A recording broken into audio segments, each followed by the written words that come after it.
Salut à tous et bienvenue dans Urban Vibes. Aujourd'hui, je vous retrouve pour un troisième vlogmas et je vais vous donner mon avis sur la série Mortel. Vous allez vous demander pourquoi j'ai choisi ça. Et ben, j'ai préparé une liste de quelques éléments où je vais vous expliquer pourquoi j'aime bien cette série. Vous allez comprendre. Avant de commencer cette vidéo, je t'invite à t'abonner à ma chaîne YouTube et à mon compte Instagram et je te souhaite un bon visionnage. Dans un premier temps, je vais parler de l'environnement et des personnages. Je trouve que c'est une série dans laquelle on peut très bien s'identifier. Les personnages ils évoluaient dans un environnement qui était assez réaliste. Déjà, je suis une fille noire qui vit en France, donc mon quotidien c'est un peu plus la mixité. Et dans la plupart des séries qu'on retrouve, si je dois effectuer une comparaison avec les séries par exemple que j'ai toujours regardées quand j'étais un peu plus jeune, il n'y avait pas énormément de mixité et même les environnements dans lesquels ils évoluaient, je me retrouvais pas trop là-dedans. Si on prend des séries françaises, Plus belle la vie, ça se passe à Marseille déjà, il fait tout le temps chaud, c'est pas...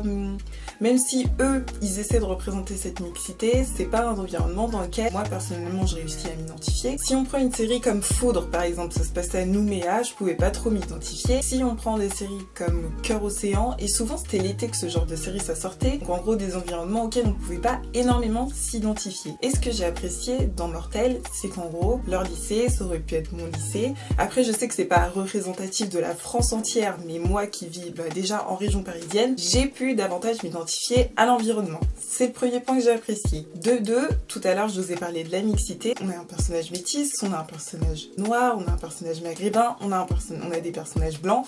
En gros, tout le monde s'y retrouve et c'est aussi ce que j'ai apprécié. Ensuite, évidemment, on peut faire un lien ici avec la culture urbaine puisque dans les bandes originales, on a retrouvé pas mal de rap. On a pu retrouver par exemple dans la bande originale Jossman ou encore des choses un peu plus classiques type du IAM. Je sais pas si je me trompe mais j'ai cru entendre du IAM dans la série. Et il faut pas aussi oublier que Kobalade a fait un track pour la série qui s'appelle Mortel aussi. Quand on regarde cette série, on peut pas s'empêcher de faire une comparaison avec ce qu'on retrouve d'habitude en France, puisque c'est une série française qui se retrouve sur Netflix. J'ai aussi apprécié l'originalité de la série. C'est pas hyper commun de voir des séries françaises où des jeunes qui ont des pouvoirs, souvent c'est dans des films américains. Aux États-Unis, tu retrouves tout. Des pouvoirs, des vampires, des zombies, tu retrouves tout ce que tu retrouves pas forcément en France. Et j'ai trouvé que c'était intéressant de créer une série un peu sci-fi. Je pourrais pas déterminer le genre de la série, mais un peu dans ce genre-là, avec des jeunes qui ont des pouvoirs, donc c'était aussi hyper intéressant. À cela, à ce côté déjà intéressant, l'associer à cet univers assez jeune, assez urbain, j'ai trouvé que c'était encore plus intéressant et 2 fois plus inédit. Par rapport à l'intrigue, j'ai trouvé que la série était assez bien construite. Juste pour moi, j'ai pas très bien compris le rôle de OB, du début à la fin. On fait des sacrifices pour lui, ensuite le sacrifice il marche pas, il redemande un autre sacrifice. Je sais pas si c'est moi qui ai mal regardé la série, mais son rôle pour moi il était un peu flou. Mais sinon, l'intrigue en elle-même avec tous les hikikomori, toute l'intrigue autour des hikikomori, etc.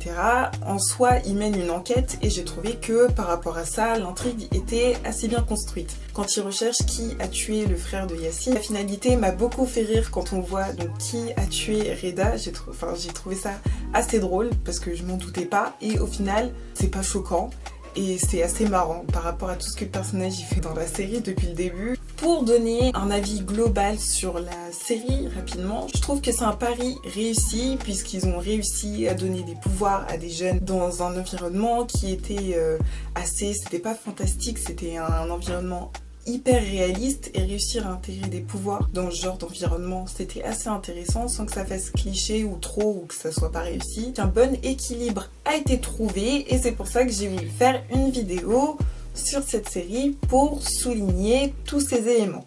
N'hésite pas à me dire toi en commentaire si tu as regardé la série et ce que t'en as pensé et si tu partages mon avis, abonne-toi et je te dis à bientôt.